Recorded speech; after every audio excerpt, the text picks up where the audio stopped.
दोस्तों, मैं किलगाजी कुछ खबर लेकर एक बार फिर आपके सामने हाजिर हूँ। औरंगजेब, ये नाम तो आखिर आपने सुना ही होगा। इस नाम पर आज के दौर में हमारे देश में सबसे ज्यादा विवाद छिड़ा हुआ है। इस नाम पर लोगों की तरफ से पूरे देश भर में तरह तरह की बयान दिए जा रहे हैं, तरह तरह की बातें की जा रही हैं। इसी को लेकर अभी हाल ही में मुंबई में समाजवादी पार्टी के नेता अबू आजमी को पूरे सत्र के लिए निलंबित कर दिया गया है। उन्होंने औरंगजेब को लेकर एक बयान दिया था, जिसके बाद उन्हें विधानसभा सत्र से पूरे सत्र के लिए सस्पेंड कर दिया गया है। अबू आजमी ने औरंगजेब को लेकर जो बयान दिया था वो मैं आपको बताता हूं। उनका कहना था कि अगर औरंगजेब ने मंदिरों को नष्ट किया तो मस्जिदों को भी नष्ट किया। अगर वह हिंदुओं के खिलाफ होते तो 34% हिंदू और हिंदू सलाहकार उनके साथ नहीं होते।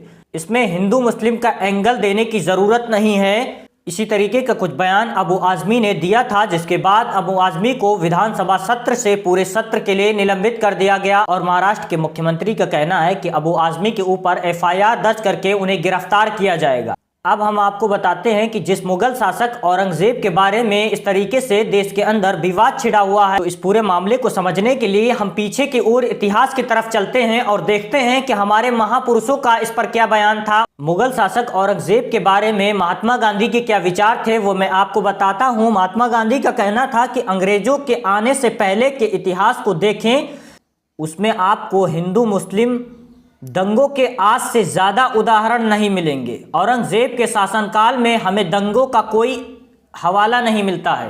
ये विचार मुगल शासक औरंगजेब के बारे में देश के महान पुरुष महात्मा गांधी के थे। जिस औरंगजेब के बारे में ये बताया जाता है कि वो रोज जब तक 10,000 ब्राह्मणों के जनेऊ नहीं देख लेता था तब तक खाना नहीं खाता था, तो क्या औरंगजेब इतना ही खतरनाक था?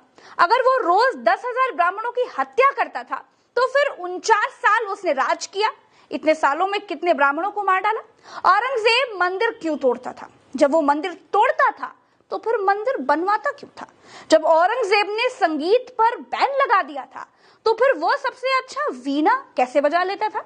जब वो हिंदुओं पर जजिया कर लगाता था तो फिर उसके सेनापति राजपूत कैसे थे? एक और बात है, जो लोग कहते हैं कि औरंगजेब मंदिर तोड़कर रोज 10,000 ब्राह्मणों को मारता था, तो भड़किए मत। उनसे सवाल कीजिए कि एक दिन 10,000 के हिसाब से एक साल में 36 लाख ब्राह्मण हुए और औरंगजेब ने राज किया 49 साल, तो साल में 36 लाख को निपटाता था, तो 49 साल में कितने हुए? हिसाब जोड़ करके जरा कमेंट में लिखिएगा। और याद रखिएगा, वो 15 करोड़ प्रजा पर राज करता था।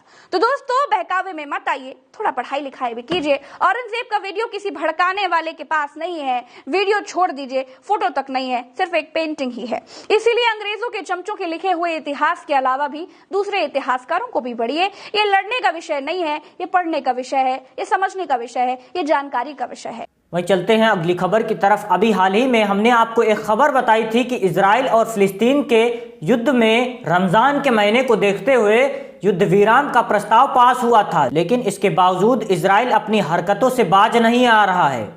और अब खबर है कि रमजान में गाजा पट्टी में जा रही मानवीय सहायता को इजराइल की तरफ से रोका जा रहा है। बताया जा रहा है कि गाजा पट्टी में जो मानवीय सहायता भेजी जा रही है उसको लेकर इजराइल की तरफ से उस मानवीय सहायता को रोका जा रहा है, क्योंकि रमजान का महीना चल रहा है। तो कुछ देशों की तरफ से वहां पर मानवीय सहायता पहुंचाई जा रही है। कुछ सामान, खाने पीने के सामान, इस तरीके से मेडिसिन वगैरह, इस तरीके की चीजें वहां पर भेजने की कोशिश की जा रही है, लेकिन इजराइल उन सामान को भी रोकने की कोशिश कर रहा है। फिलहाल इन खबरों पर आपकी क्या राय है, हमें कमेंट सेक्शन में ज़रूर बताइए। मिलते हैं फिर से कुछ खास खबरों के साथ। तब तक कि आप अपना ख्याल रखिए और हमारे चैनल को सब्सक्राइब कीजिए। वीडियो को ज़्यादा से ज़्यादा लोगों तक शेयर कीजिए। जय हिंद, जय भारत।